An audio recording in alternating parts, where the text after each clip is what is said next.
Hello everyone, स्वागत है आप सभी का इस यूट्यूब चैनल यूपीएससी लॉजी पर। और मेरा नाम है राहुल, नाम तो आपने सुना ही होगा। और शुरू करते हैं आज का video number 5 of vision IAS PD 365 for your environment and ecology. और हम ये यहाँ पर कवर कर रहे हैं। थोड़ी आवाज़ में आपको अंतर देखने को मिल रहा होगा because I am recovering from fever, cold, cough etcetera. तो इसी वजह से लेक्चर भी नहीं आ रहे थे। इसी वजह से जो हमारी public administration current affairs optional की जो public administration optional current affairs की जो मैगज़ीन है वो भी यहाँ पर डिले हो गई है। तो अप्रैल मंथ की जो है वो रिलीज़ हो जाएगी जल्द ही, और मई की भी जल्दी से जल्दी यहाँ पे रिलीज़ हो जाएगी। सॉरी, क्या बोल रहा हूँ, मार्च और अप्रैल की। So you can just see, थोड़ा सा वर्क नहीं कर रहा है दिमाग। Let's get started without wasting a bit of time. अगर आपको अपडेट्स चाहिए with respect to what is going on in the current affairs of पबेड एंड वॉट एवर, तो आप चैनल टेलीग्राम पर सब्सक्राइब कर सकते हो, पबेड पीडिया ऑफिशियल। ठीक है, शुरू करते हैं। अब कोई भी गलत वर्ड्स का यूज़ नहीं करेंगे, जो अभी कुछ निकल रहे हैं गलती से वो अब नहीं निकलेंगे। शुरू करते हैं अगला topic, part number 5, biomedical waste. Biomedical waste news में था क्योंकि कोविड का वेस्ट जो है वो बायोमेडिकल वेस्ट होता है। सेंट्रल पॉल्यूशन कंट्रोल बोर्ड ने रिवाइज गाइडलाइंस लेकर ये लोग आए थे फॉर योर कोविड-19 का जो वेस्ट है उसके डिस्पोजल और उसका जो पूरा प्रोसेस है उसको डिस्पोज ऑफ करने के लिए, क्योंकि बायोमेडिकल वेस्ट की कैटेगरी में कोविड वेस्ट आ चुका है। ठीक है, इसके अलावा CPCB क्या है, सेंट्रल पॉल्यूशन कंट्रोल बोर्ड, आपको पता होना चाहिए 1974 के अंदर उस ईयर में एक वाटर एक्ट आया था। वो वाटर एक्ट इसलिए भी खास है क्योंकि वो, अगर आप अपनी कॉन्स्टिट्यूशन पढ़ो, कॉन्स्टिट्यूशन के अंदर लिखा हुआ है union list, state list, concurrent list, है ना। कौन से आर्टिकल में है, article 246 of the Indian constitution. ठीक है, वहाँ पे 5 कंडीशन कुछ ऐसी भी हैं जहाँ पे क्या हो सकता है, स्टेट सब्जेक्ट पर यूनियन पार्लियामेंट भी लॉ बना सकती है। वो 5 कंडीशन कहाँ कहाँ दी गई हैं, वो 5 कंडीशन आपकी अलग अलग आर्टिकल्स में दी गई हैं। आर्टिकल 249 के अंदर, आर्टिकल 250 के अंदर, आर्टिकल 252 के अंदर, आर्टिकल 253 के अंदर और आर्टिकल 356 के अंदर। ठीक है, इसको रिवाइज करोगे जाके तो वहाँ पर जो article 252 of the Indian constitution है जिसमें ये लिखा है कि अगर 2 या 2 से ज़्यादा स्टेट जाकर सेंट्रल से कहती हैं या पार्लियामेंट से कहती हैं कि आप लॉ बना दीजिए इन सब्जेक्ट्स पर, तो वो बना सकते हैं। तो जो 1974 का वाटर एक्ट है वो उसी का एग्जाम्पल है। वाटर जो है वो स्टेट लिस्ट में आता है सर एंड मैम, लेकिन वाटर एक्ट जो है वो इंडियन पार्लियामेंट ने बनाया था, तो ये आपको पता होना चाहिए। तो उस वाटर एक्ट के अंदर CPCB बनाई गई थी। इसका मतलब CPCB क्या है, स्टैट्यूटरी बॉडी। UPSC पहले से ही ये क्वेश्चन एक बार पूछ चुका है। और एयर एक्ट में भी CPCB का बखान है, उसके बारे में बताया गया है, बट एयर एक्ट में बनाया नहीं गया। एयर एक्ट में बस उसकी पावर को बढ़ाया गया है, समझ गए। जैसे आप ऐसे समझो कि RBI जो है, RBI एक्ट आया था 1934 में। ठीक है, 1935 में RBI शुरुआत हुई थी 1 अप्रैल को। ठीक है, उसके बाद क्या हुआ, 1949 में बैंकिंग रेगुलेशन एक्ट आया, तो वहाँ पे भी RBI की बात है, लेकिन RBI को पावर उस रेगुलेशन एक्ट 1949 ने दिए। बना वो RBI एक्ट 1934 से था, तो पावर हो सकता है कोई और दे दे। ठीक है, समझ रहे हो, मतलब जैसे फॉर एग्जांपल आपको जो इंसान का जन्म है वो पेरेंट्स देते हैं, लेकिन पावर कौन देता है, टीचर, है ना। उस तरीके से आप समझ सकते हो, वही लॉजिक है। तो यहाँ वापस आ जाते हैं, CPCB जो है वो ये है। याद रखना CPCB अभी तो हल्के में पढ़ लोगे कि हाँ CPCB ओके पढ़ लिया, फिर जब ऑप्शन में आ जाएगा ना कि जो guidelines for the waste disposal of कोविड-19 जो है वो ICMR ने रिलीज़ करी थी, तो फिर दिमाग नहीं चलेगा वहाँ पे। ठीक है, वहाँ लगेगा कि हाँ वो फ्लो में ICMR राइट हो जाएगा, समझ रहे हो, गलत एलिमिनेट करके आ जाओगे। तो ध्यान रखना, CPCB लाया है, ICMR नहीं लाया है, मिनिस्ट्री ऑफ एनवायरनमेंट फॉरेस्ट भी नहीं लाई है, ministry of health and family welfare भी नहीं लाई है कि यार कोविड का मामला है तो हम लेके आ रहे हैं, ना ही मिनिस्ट्री ऑफ होम अफेयर्स आ गई कि भाई डिजास्टर मैनेजमेंट एक्ट लगाए तो हम आ जा रहे हैं। ठीक है, ध्यान रखना, यही चीज़ें तो एग्जाम में याद आएंगी। ठीक है, याद रखना इसको। इसके अलावा वापस आ जाते हैं, अब थोड़ा स्पीड में रहेंगे, नहीं तो आप लोग कहते हो कि ज़्यादा हो जाता है, टाइम वेस्ट हो रहा है हमारा। तो शुरू करते हैं, जल्दी जल्दी से पढ़ाते हैं। More on the news, news में और क्या है, गाइडलाइन आई है, और क्या है न्यूज़ में, क्या है गाइडलाइन आ गई हैं। इसके अलावा ये गाइडलाइन जो है बायोमेडिकल वेस्ट मैनेजमेंट रूल्स के साथ में है, मतलब उसकी कॉम्प्लीमेंट्री है। ऑलरेडी बायोमेडिकल वेस्ट, कोविड वाला भी बायोमेडिकल वेस्ट, उसी को कॉम्प्लीमेंट करते हुए थोड़ा सा और स्पेशलाइजेशन लाने के लिए गाइडलाइन आई है। सिंपल ये याद रखो, ठीक है। और ये गाइडलाइन है सारे स्टेक होल्डर्स पे इन्वॉल्व अप्लाई होंगी। स्टेक होल्डर क्या होते हैं, जो मतलब जो आइसोलेशन वार्ड वाले, क्वारंटीन सेंटर वाले लोग, सैंपल कलेक्शन सेंटर वाले लोग, ठीक है, कोरोना लेबोरेटरीज, कोरोना की जांच करने वाली अर्बन लोकल बॉडीज़ वगैरह, common biomedical waste treatment and disposal facility जो CBWTFS है, ठीक है, जो भी है। तो ये जो है वेयर इज़ द फूड, ठीक है। So this is there. Apart from that biomedical waste क्या होता है, इसकी भी कोई ज़रूरत पड़ जाए तो फिर मतलब बेकार है अपना जीना। कि बायोमेडिकल वेस्ट क्या होता है, जो भी वेस्ट, ह्यूमन एनाटॉमिकल वेस्ट, जो भी नीडल्स हैं जैसे सिरिंजेस हैं, कोई भी वेस्ट है हेल्थ केयर फैसिलिटी से रिलेटेड।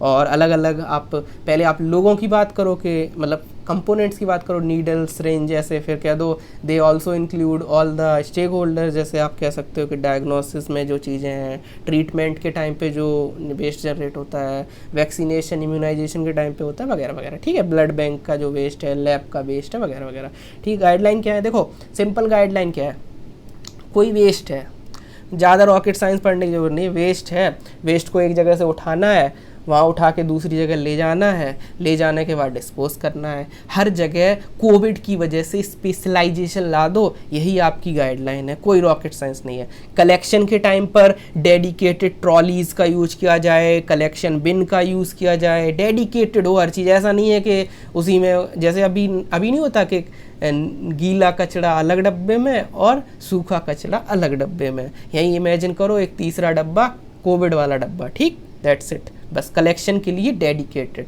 फिर जो लोग कलेक्शन वगैरह कर रहे हैं, जो सैनिटेशन वर्कर हैं, उनको भी स्पेशलाइज्ड लोग। ऐसा नहीं कि जो झाड़ू लगा रहे हैं उन्हीं को कोविड-19 का बेस, क्योंकि अंतर है, समझने में अंतर है। किसी को कोविड-19, अब कोई यही मानने वाला हो कि कोविड-19 होता ही नहीं है, ठीक है, तो फिर उसको कैसे समझाओगे कि मास्क पहनना है, ये सब वगैरह वगैरह, ठीक है। इसलिए डेडिकेटेड वर्कर्स। फिर ले जाना है, ठीक है, वेस्ट तो कलेक्ट कर लिया हॉस्पिटल से, लैब से वगैरह वगैरह, जहाँ जहाँ से करना था उसको ले जाना है। अब ऐसा नहीं है कि वो जो म्युनिसिपल वेस्ट वाली गाड़ी है उसी में कोविड वेस्ट ले जा रहे हो, या जो नॉर्मल वेस्ट है बायोमेडिकल वेस्ट उसी में कोविड, तो अलग वहाँ पे डेडिकेटेड जो है सेपरेट व्हीकल। इसके अलावा जो इनकार्नेशन, ये इनकारनेशन नहीं है, इनकारनेशन होता है अवतार लेते हैं जो भगवान, जैसे कृष्ण, भगवान कृष्ण जो थे वो विष्णु भगवान के अवतार, समथिंग लाइक दैट, ठीक है। तो इनकारनेशन वो होता है, इनकाइनरेशन जो है वो अलग होता है। इनकाइनरेशन मतलब उसको वेस्ट वगैरह को जलाना वगैरह, डिस्पोजल होता है जो, ठीक है। ऑटोक्लेव जो स्टेरिलाइजेशन, जो भी प्रोसेस है वो सारी चीज़ें। इसके अलावा क्वांटिफिकेशन और ट्रैकिंग के लिए अलग से BMW बनाई गई, not BMW, BWM, covid BWM, ये एक ऐप बनाया गया है, ठीक है। ये किस लिए है, क्वांटिफिकेशन और ट्रैकिंग ऑफ वेस्ट के लिए, ठीक है, कहाँ इतना वेस्ट था, इतना वहाँ गया वगैरह वगैरह। इसके अलावा जो नोडल अथॉरिटीज़ हैं उनका रोल है ट्रेन नोडल ऑफिसर्स, क्योंकि अब सारी चीज़ें हमने डेजिग्नेटेड कर दी, डेडिकेटेड कर दी, तो जो ऑफिसर्स हैं उसको भी तो ऐसा करना पड़ेगा। तो अलग से बायोमेडिकल वेस्ट यहाँ पे हॉस्पिटल्स मस्ट भी डेजिग्नेटेड ट्रेनिंग नोडल ऑफिसर अलग अलग फॉर होंगे रिस्पॉन्सिबल ट्रेनिंग वगैरह के लिए, ठीक है।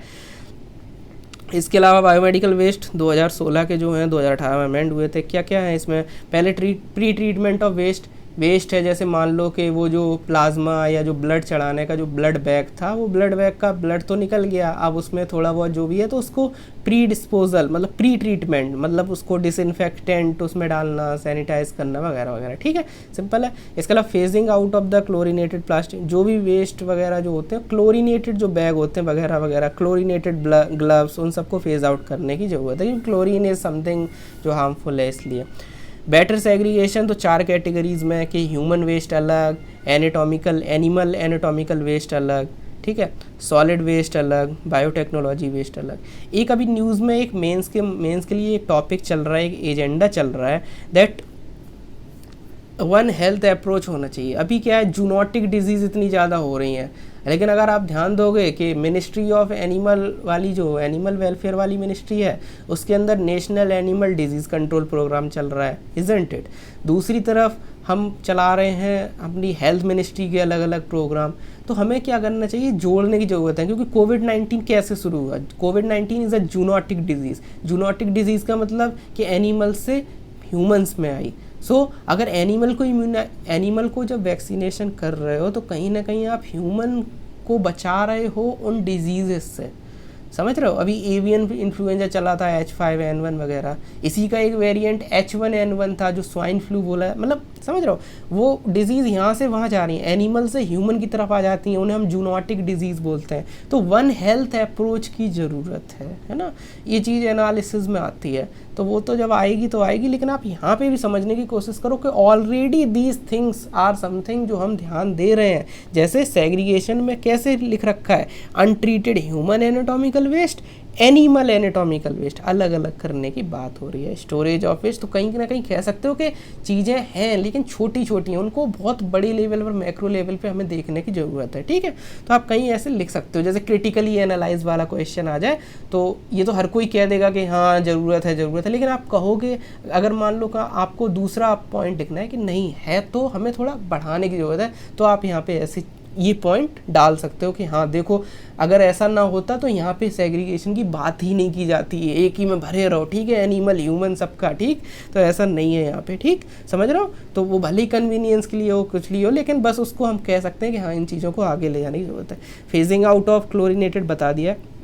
स्टोरेज ऑफ वेस्ट, ठीक है, स्टोरेज के लिए कि प्रीमाइज सेफ वेंटिलेटेड जो भी वेस्ट वगैरह जो मतलब स्टोर हो रहा है हॉस्पिटल वगैरह के बाहर, लैब के बाहर, उसको वेंटिलेटेड तरीके से, बढ़िया ठीक तरीके से। ट्रीटिंग ऑफ इम्यूनाइजेशन वगैरह की बात है। इसके अलावा और भी चीज़ें सिंपल हैं, कोई उसमें वो नहीं है। इसके अलावा ग्लोबल ई वेस्ट मॉनिटर, ठीक है, 2020 में ग्लोबल ई वेस्ट मॉनिटर आया, एक कोलैबोरेटिव प्रोजेक्ट है ग्लोबल ई वेस्ट, नाम जो है ग्लोबल ई वेस्ट मॉनिटर। ऐसे ही global e waste statistic partnership, ITU यानी इंटरनेशनल टेलीकम्युनिकेशन यूनियन, और इंटरनेशनल सॉलिड वेस्ट एसोसिएशन, ठीक है, ISWA, in collaboration with UNEP, ठीक। तो 3 ऑर्गेनाइजेशन है, इन कोलैबोरेशन विद यूनेप है, ठीक है। यूनेप हम पहले बहुत डिटेल में पढ़ चुके हैं। बाकी ऑर्गेनाइजेशन में आपको याद रखना है इंटरनेशनल टेलीकम्युनिकेशन यूनियन। देखो अब ये कहाँ से आ गई, आप कहोगे टेलीकम्युनिकेशन कहाँ से आ गया एकदम। देखो टेलीकम्युनिकेशन मतलब जो ICT से रिलेटेड है, और जब ई वेस्ट की बात आएगी तो आपके मोबाइल, आपके टैबलेट, आपका ये जो भी चीज़ें हैं, ये सारी चीज़ें किससे रिलेटेड हो गई, ICT से, दैट्स वाई, ठीक। ITU का इंपॉर्टेंट पॉइंट ये है कि this is the oldest agency, oldest UN की स्पेशलाइज्ड एजेंसी है, मतलब 1865 में बनी थी। UN तो 1945 में वर्ल्ड वॉर सेकेंड के बाद बना है, लेकिन ये बॉडी 1865 से ही बनी हुई थी, बाद में बस UN से उसको लिंक कर दिया गया, समझ रहे हो, पहले से ही। सबसे पहले कौन आया है ना, तो सबसे पहले तो मैं ही आया। तो उस तरीके से वेलकम वाला एक डायलॉग है कि सबसे पहले तो मैं ही आया। तो वही चीज़ है कि सबसे पहले तो इंटरनेशनल टेलीकम्युनिकेशन यूनियन आई थी, उसके बाद एक पोस्टल यूनियन भी बहुत पहले की बनी हुई है, और ILO जो है वो 1920 में बन गई थी, वो फिर उसके बाद लीग ऑफ नेशन के टाइम पे बनी थी, बाद में उसको UN में इंक्लूड कर लिया गया। तो ये चीज़ें ध्यान आपको होनी चाहिए, ठीक है। इसके अलावा ई वेस्ट क्या होता है, जो भी आपका electrical and electronic equipment waste होता है, EEE। आप अगर पबेड ऑप्शनल वाले हैं तो आपने पढ़ा होगा EEE का मतलब इकॉनमी, एफिशिएंसी, इफेक्टिवनेस, लेकिन यहाँ अपनी पबेड के ज्ञान को थोड़ा सा साइड करेंगे और आ जाएंगे इलेक्ट्रिकल एंड इलेक्ट्रॉनिक कंपोनेंट पे, ठीक है। तो यहाँ पे वो जो वेस्ट हो जाएगा, वेस्ट का मतलब क्या है, जिसको आप दोबारा यूज़ ना करने के मूड में हो, यूज़ नहीं करना है, फ़ोन ख़राब हो गया फेंक दो, नया ले लो, ठीक। तो उसको यूज़ करने का मूड नहीं है, ठीक है, इंटेंशन कोई ऐसी नहीं है। इसके अलावा common hazardous material found on e waste such as heavy metal इसमें होते हैं ई वेस्ट में, जैसे मोबाइल, लैपटॉप, तो उसकी जो अलग अलग उसमें होती है ना चीज़ें। मरकरी है तो मरकरी से कौन सी डिजीज़ होती है, मिनामाटा डिजीज़, ठीक है। लेड से क्या होता है कमेंट में बताओगे।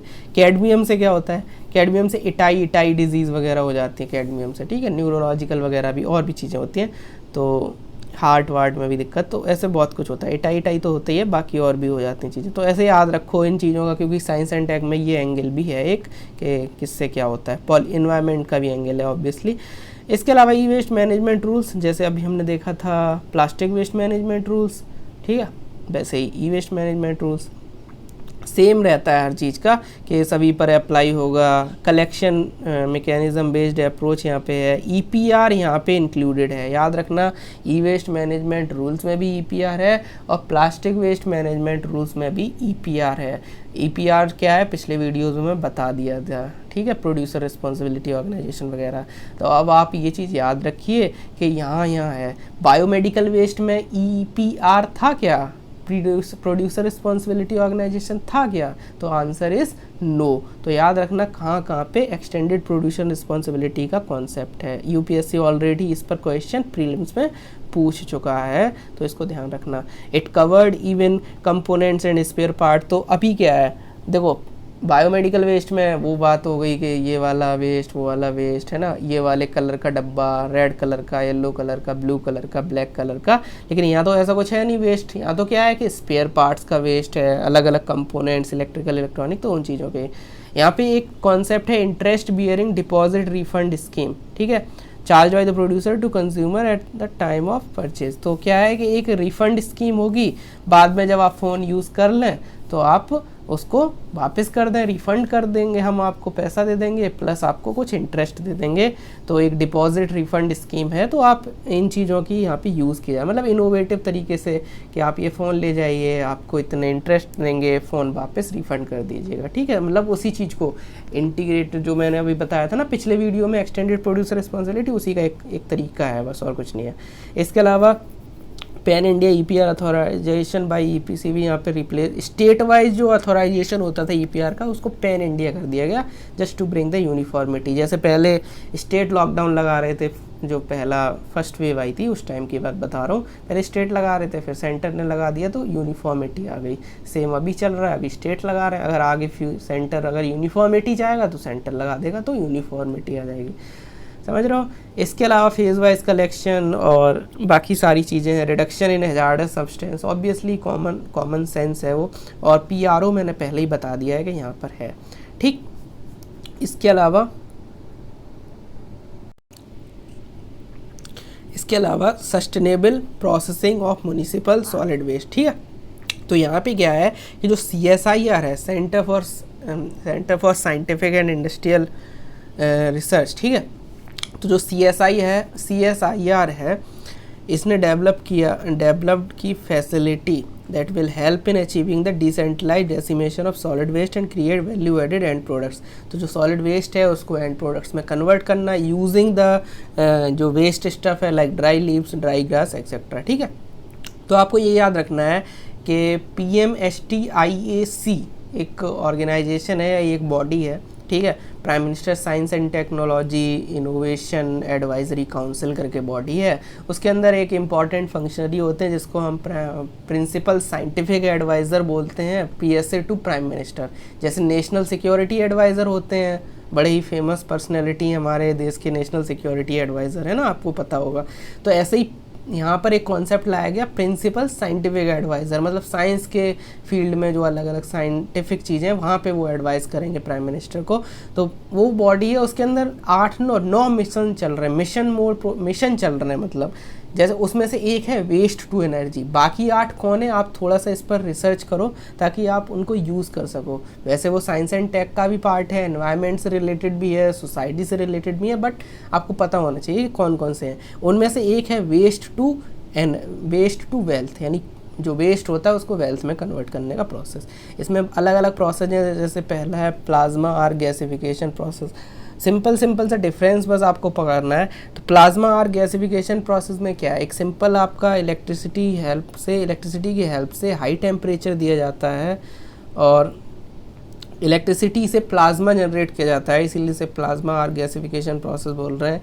3000 degree Celsius inside the plasma reactor को वेस्ट को सिन गैस में कन्वर्ट किया जाता है, ठीक है। गैसिफिकेशन का मतलब यहाँ पे सिन गैस से है।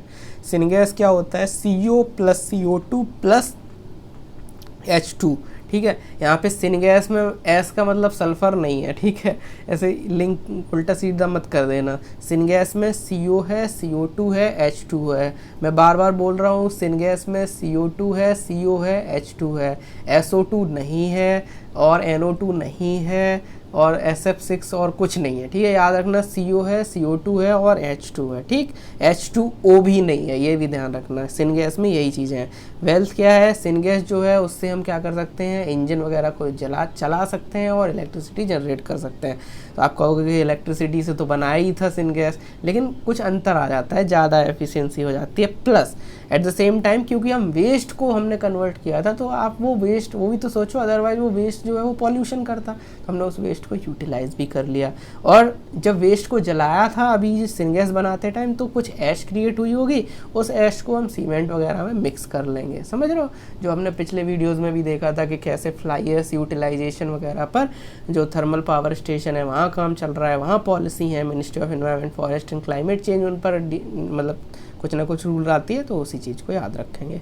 बायोगैसिफिकेशन अब क्या है, ऊपर तो प्लाज्मा आर्क गैसिफिकेशन था, यानी प्लाज्मा आर्क बनाई जा रही थी, सिनगैस जो है वो यहाँ पे बनाई जा रही थी, ठीक है।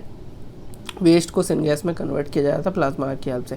अब क्या है बायोगैसिफिकेशन, बायो का मतलब यहाँ पे बायोलॉजिकल जो वेस्ट है, बायोडिग्रेडेबल जो वेस्ट है, उसको डिकम्पोज किया जाएगा एनएरोबिक यानी एब्सेंस ऑफ ऑक्सीजन में, और बायोगैस जो है वो लिबरेट होगी। ये सिंपल जो आप पढ़ते हो गोबर गैस, आपने अगर सुना है, गोबर गैस टाइप वो सेल होते हैं पुराने, फिर गोबर वगैरह रखते हैं, फिर उसके बाद उसमें नमक वगैरह ऐसा कुछ, मतलब उसमें मिक्सचर डाल देते हैं ताकि एनएरोबिक बनाने के लिए। आप उसका एग्जाम्पल ऐसे भी देख सकते हो कि जो पिकल्स होते हैं, अचार जो रखा जाता है, वहाँ पर भी एनएरोबिक कंडीशन क्रिएट की जाती है, उसमें पूरा तेल भर दिया जाता है, ऑयल भर दिया जाता है जो पिकल्स होते हैं उसके अंदर, ठीक है, ताकि, और नमक वगैरह बहुत ज़्यादा डाल दिया जाता है। क्यों, वही प्रोसेस इसमें क्यों हो रही है, वही वहाँ क्यों, दोनों जगह एनएरोबिक कंडीशन क्रिएट की जा रही है। ऐसे आप लॉजिक लगा सकते हो, समझ सकते हो, ठीक है। तो एनएरोबिक मतलब एक्सेंस ऑफ ऑक्सीजन होती है, और यहाँ पे क्या होता है, जो गैस क्रिएट हो जाएगी फिर से, तो जैसे ऊपर गैस का यूज हो रहा था ऐसे यहाँ पे भी गैस का जनरेशन में ऑफ इलेक्ट्रिसिटी में यूज हो जाएगा। प्लस जो वेस्ट वगैरह है यहाँ पे क्या होगा, और भी थोड़ा सा जो बाई प्रोडक्ट मिलेगा, जो रेजिडुअल स्लरी मिलेगा, उससे हम ऑर्गेनिक वेस्ट की तरह, उसे कंपोस्ट की तरह यूज़ कर सकते हैं, ठीक है, क्योंकि बायो डिग्रेडेबल कंपोनेंट है ना सारा वेस्ट, तो इस वजह से। इसके अलावा बायोमास बेस्ड डिस्पोजल, तो बायोमास बेस्ड जो होता है, अब बायोगैस की बात नहीं हो रही, अब बायोमास की बात हो रही है। बायोमास क्या होता है, जो सूखे पत्ते हैं, सूखे पत्ते की तरह बिखरा हुआ था मैं, ऐसा कुछ है ना, शायरियाँ हैं। तो ड्राई लीव्स जो है वो है डेड ब्रांचेस, ड्राई ग्रास वगैरह वगैरह। तो इसको पहले श्रेड किया जाता है, श्रेड मतलब काट दो, जैसे मेरे पास अगर एक पेज है, उस पेज के मैं लाखों टुकड़े कर दूँ, छोटे छोटे काट के, ठीक है, कैंची से, ठीक है, छोटे छोटे, उसको कहेंगे श्रेडिंग, ठीक है। तो वो तो कागज़ है, कागज़ को तो हम वैसे नहीं श्रेडिंग बोले, मतलब श्रेडिंग का मतलब वही है, ठीक है। तो पत्ते छोटे छोटे काट दो उसको, तो श्रेडिंग होता है to suitable size followed by mixing with slurry, बाद में उसे स्लरी में मिक्स कर दिया जाता है ऑफ द बायोगैस डाइजेस्टर, तो वो बायो डाइजेस्ट हो जाएगा वो सारा कुछ, ठीक है। This mixture is feed stock for briquette which is utilised as a fuel for cooking, ठीक है। स्लरी में बना के उसका मिक्सचर बना लिया जाता है, उसको एज अ फ्यूल यूज़ किया जाता है फीड स्टॉक में, ठीक है। और ये जो ब्रिकेट्स हैं उसको सिनगैस प्रोडक्शन में यूज़ किया जाएगा, ठीक है। अभी हमने देखा था ना जब सिनगैस बनाई थी, तो यहाँ पे भी हमने मतलब कुछ यूज़ तो करेंगे ना जलाने वलाने के लिए, तो दैट्स वाई उसको फिर वहाँ पे यूज़ भी किया जा सकता है इनडायरेक्टली, समझ गए। So this is there. Apart from that these briquettes are use for this thing, हो गया सिनगैस बनाने के लिए, और बाकी और भी जो ब्रिक्स वगैरह हैं उनके कंस्ट्रक्शन में, मतलब अल्टीमेटली जो वो वेस्ट है, जो सूखा पत्ते हैं, ब्रांचेस हैं, उन सबको हमने क्या करा, छोटे छोटे टुकड़े में काट लिया, और उसके बाद उसमें स्लरी मिला दी। अब उसको हम जलाने में साथ में यूज़ कर सकते हैं एज अ मतलब मटेरियल, तो उससे क्या होगा, उससे उसके यूज़ हो जाएंगे, मतलब वेस्ट, अदरवाइज तो वो वेस्ट होता ना, तो इसलिए उसका यूटिलाइजेशन हो गया। पायरोलिसिस क्या है, पॉलीमर वेस्ट जो है वो टेम्परेचर 400 से 600 डिग्री सेल्सियस एनारोबिक एनवायरनमेंट में जब जलाया जाता है, तो यहाँ पे सुटेबल कैटालिस्ट की प्रेजेंस में, तो यहाँ पे ये पायरोलिसिस की प्रोसेस होती है। The volatile metal from polymer waste on the condensation, उससे पायरोलिसिस ऑयल क्रिएट होता है, और ये ऑयल जो है एज अ वेल्थ यूज हो जाता है। तो non condense syngas and crude pyrolysis oil are used for heating purpose. हमने देखा था सिनगैस वहाँ पे बहुत हाई टेम्परेचर था, यहाँ थोड़ा लो है, बट अंतर है चीज़ों में। और यहाँ पे चार्ड जो है वो क्रिएट हो जाता है पायरोलिसिस की प्रोसेस में, ठीक। So these are the things आपको याद रखना है, बस एक बार इस पर नज़र डालो, क्या डिफरेंस है वो आपको समझ आ ही रहा है, ठीक है। बायोगैसिफिकेशन में एनारोबिक है, पायरोलिसिस जो है वहाँ वो भी एनारोबिक है, लेकिन उसका टेम्परेचर कम है। प्लाज्मा आर्क गैसिफिकेशन में टेम्परेचर बहुत ज़्यादा है, ठीक है। बायोमास में कुछ नहीं है, बस सिंपल वो जो सब कुछ ऐड करके स्लरी में मिला के इधर उधर की प्रोसेस में इधर उधर की बात ना कर, वैसे ये इधर उधर की प्रोसेस में से यूज़ किया जा रहा है, ठीक है। स्टॉकहोम कन्वेंशन आपको पता होगा, परसिस्टेंट ऑर्गेनिक पॉल्यूटेंट्स के लिए स्टॉकहोम कन्वेंशन है। तो कैबिनेट ने डेलीगेट करी हैं power to ratify chemical under the Stockholm convention, जो है ministry of home affairs, sorry not home affairs, ministry of external affairs और जो एनवायरनमेंट मिनिस्ट्री है उसको पावर यहाँ पे डेलीगेट कर दी है कैबिनेट ने। कहा कि आप देख लो, हमसे ना हो पाएगा, ठीक है, क्योंकि आप ज़्यादा जानकार हो इन मामलों में, ठीक है। तो दैट्स वाई, क्योंकि ये रिलेटेड है एक्सटर्नल अफेयर से और एनवायरनमेंट से, ठीक। इसके अलावा ratification process would be enable India to, अब ये रेटिफाई हो जाएगा तो इंडिया यहाँ पे पैसे भी ले पाएगा for the national implementation plan. अगर अपडेट करेंगे तो पैसे भी मिलेंगे, मतलब अगर हम कुछ काम करने वाले हैं, हमने कह दिया हम ये करेंगे, तो फिर सपोर्ट भी मिलेगा कि अच्छा आप ऐसा करोगे, ये लीजिए सपोर्ट।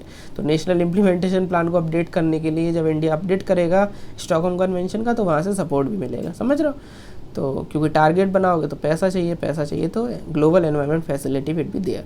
ग्लोबल एनवायरनमेंट फैसिलिटी क्या है क्या नहीं है, ग्रीन क्लाइमेट फंड क्या है क्या नहीं है, हम पहले वीडियो में देख चुके हैं। स्टॉकहोम कन्वेंशन क्या है, स्टॉकहोम कन्वेंशन ग्लोबल ट्रीटी है ह्यूमन हेल्थ और जो POPs होते हैं, POP मतलब परसिस्टेंटली जो पॉल्यूटेंट एनवायरनमेंट में रहते हैं। ये खतरनाक इसलिए हैं क्योंकि ये बायो एक्यूमुलेशन करते हैं, बायो मैग्निफिकेशन भी करते हैं, और बहुत हर जगह में मतलब जो होता है ना कि ना मतलब आपने मूवीज़ वगैरह मतलब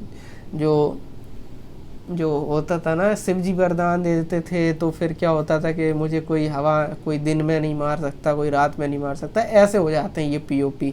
इन्हें ना सॉलिड में कुछ होता है, ना वेस्ट में, ना लिक्विड में कुछ होता है, ना गैस में कुछ होता है, ठीक है, ना पहाड़ों पे कुछ होता है, ना बिलो सी लेवल कुछ होता है। तो परसिस्टेंटली रहते हैं, ह्यूमन बॉडी में भी कुछ नहीं होता, ऊपर से फूड चेन में एक्यूमुलेट होते रहते हैं, मैग्नीफाई होते रहते हैं, तो बहुत सारी इनमें दिक्कत होती है इस वजह से, ठीक है।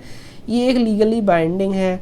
इंडिया ने 2006 में इसको रेटिफाई किया था, और POP रूल्स हैं उसको वहाँ पे जो परसिस्टेंट ऑर्गेनिक पॉल्यूटेंट है उनको बैन वगैरह किया जाता है। केमिकल सब्सटेंस होते हैं जो परसिस्ट रहते हैं environment for a long period of time, bio accumulate हो जाते हैं, और लिविंग ऑर्गेनिज्म उसको फिर हेल्थ को इम्पेक्ट करते हैं, एनवायरनमेंट को इम्पेक्ट करते हैं, ठीक है। और लॉन्ग रेंज एनवायरमेंटल ट्रांसपोर्ट भी मतलब हर जगह फैले हुए मिल जाएंगे, समझ रहे हो, जो मैंने अभी बताया था वही चीज़ है। Exposure to POP can lead to cancer, और कैंसर वगैरह हर चीज़, मतलब हेल्थ एनवायरनमेंट सब कुछ यहाँ कवर कर लो, बस हो गया, ठीक है। और जो POPs हैं यहाँ पे लिखा है बायो एक्यूमुलेशन, एक होता है बायो एक्यूमुलेशन, एक होता है बायो मैग्निफिकेशन। अंतर क्या है, जो फूड चेन होती है, फूड चेन या कह सकते हो जो भी फूड वेब है वॉटेवर, तो जब बिल्कुल शुरुआती मतलब एंट्री होती है उसे हम बायो एक्यूमुलेशन कहते हैं, समझ रहे हो। मतलब मान लो ये है, ठीक है, ये फूड वेब है, चेन है, पिरामिड है, वॉटेवर। तो यहाँ पे जब शुरुआत में कोई पॉल्यूटेंट एंटर हो रहा है इस साइकिल में, इस पूरी वेब में, इस पूरी चेन में, इस पूरी प्रोसेस में, तो ऐसे कहेंगे बायो एक्यूमुलेशन के एक्यूमुलेट हो गया। लेकिन यहाँ जाने के बाद वो ऊपर हायर ट्रॉफिक लेवल पर मूव होगा। जैसे यहाँ मान लो कि मछलियों ने खाया, तो यहाँ बड़ी मछली, फिर और बड़ी मछली, फिर यहाँ वेल, शार्क, बड़ी बड़ी और बड़ी, ठीक है। तो वो 10% वाला रूल चलता है ना कि ऊपर जाती है एनर्जी, तो वो जो ऊपर जाता रहेगा, ठीक है। तो अब बायो मैग्निफिकेशन हो रहा है, ठीक है, मैग्निफिकेशन, समझ रहे हो। तो पहली स्टेज में जो एंट्री है उसे बायो एक्यूमुलेशन कहते हैं, ऊपर जाने को बायो मैग्निफिकेशन कहते हैं। This is what you have to remember, ठीक। So this is there. Apart from that, environmental performance index is also there. EPI ने recently EPI को recently release किया है, येल यूनिवर्सिटी ने, EU ने अपने नहीं किया है। This is what जो आपको पता होना चाहिए। UPSC ये नहीं पूछेगा येल यूनिवर्सिटी, फिर तो याद ही आ जाएगा, फिर तो मज़ा ही नहीं आएगा ना। UPSC को याद ही आ जाएगा आपको कि हाँ येल यूनिवर्सिटी कहीं तो पढ़ा था, हाँ याद आ गया। UPSC पूछेगा environmental performance index is release by UNEP, ठीक है, तो आपका वहाँ पे दिमाग नहीं काम आएगा, ठीक है, नहीं चलेगा, इसलिए ध्यान रखना इसको।